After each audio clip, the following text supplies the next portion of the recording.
khat veilung ngai pha kik dini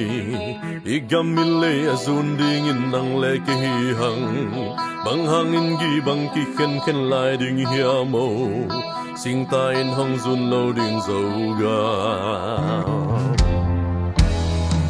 kong ni zo mi o khat veilung ngai pha kik dini igam mille azun ding in nang le ke hi hang bang hang in gi bang ki khen khen lai ding hiamo sing ta in hong zun lo ding zo ga sing ta in hong zun lo ding zo ga an bang ki tu non ke ni an bang ki ni bol bol hi ke ai le ai ma iki bol hi e sin thu khat in tui bang luang len kwa ta hong zo di tum khat so kin igam mi le khaw bang zun chian ni so mi oh hallelujah so gam so le qua in zun ni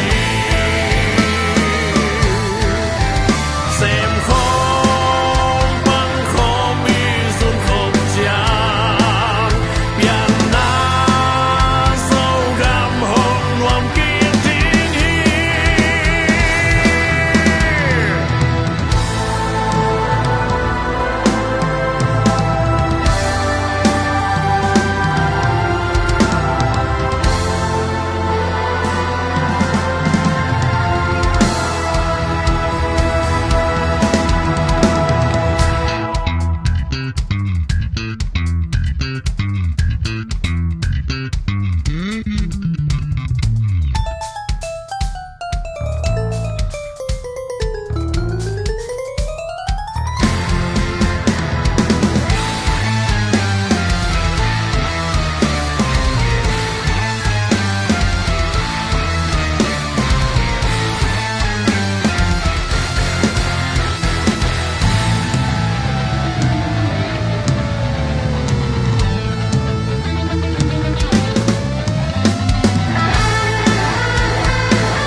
mang abia ibu ipa te lungai kieng ni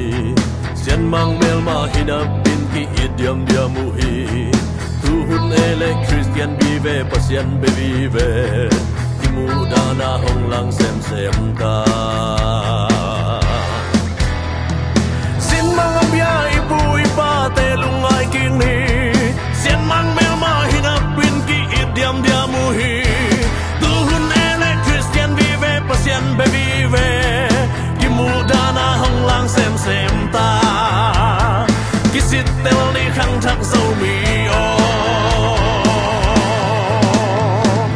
ang bang ki tu non ke ni